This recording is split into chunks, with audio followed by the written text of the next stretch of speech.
ഗർഭപാത്രത്തിലുണ്ടാകുന്ന പ്രശ്നങ്ങളും ശസ്ത്രക്രിയകളെക്കുറിച്ചുമൊക്കെ കുറേ തെറ്റിദ്ധാരണകൾ ആളുകൾക്കിടയിലുണ്ട്. നമ്മുടെ ഫാമിലി ഡോക്ടർ അതാണ് പറഞ്ഞു തരുന്നത്. കൊച്ചി VPS ലേക്ക് ഷോർ ഹോസ്പിറ്റലിലെ senior consultant gynaecologist doctor Smitha Joy നമുക്കൊപ്പം ചേരുന്നു.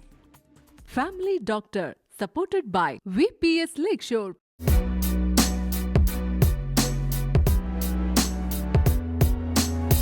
യൂട്രസ് റിമൂവലായിട്ട് ബന്ധപ്പെട്ടിട്ട് ഒരുപാട് തെറ്റിദ്ധാരണകളുണ്ട്. ആൾക്കാരുടെ വിചാരം നമ്മൾ ആ യൂട്രസ് എടുത്ത് കളയുമ്പോൾ നമ്മുടെ സ്ത്രീത്വം പോയി, നമ്മൾ പിന്നെ പെണ്ണല്ല എന്ന് തോന്നുന്നു, അങ്ങനത്തെയൊക്കെ പല കാര്യങ്ങളുണ്ട്.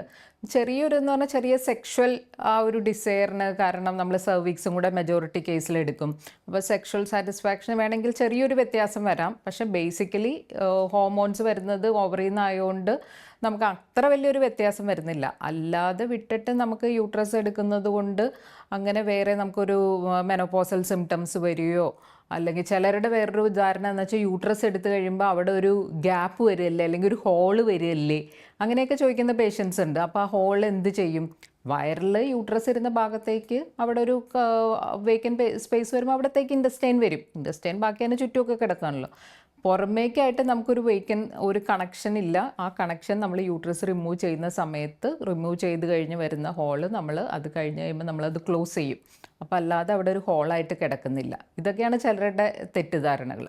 അത് കാരണം ചിലപ്പോൾ നല്ല മെനോപോസ് ആയിട്ടുള്ളവർ പോലും ഒരു ഫൈബ്രോയിഡ് നമ്മൾ റിമൂവ് ചെയ്യണം എന്ന് പറയുമ്പം, യൂട്രസ് റിമൂവ് ചെയ്യുകയാണ് നല്ലതെന്ന് പറയുമ്പം അവർ പോരാ, നമ്മൾ ഫൈബ്രോയിഡ് മാത്രം റിമൂവ് ചെയ്യണമെന്ന് ഇൻസിസ്റ്റ് ചെയ്യുന്ന പേഷ്യൻസ് ഉണ്ട്. Family Doctor, supported by VPS Lakeshore.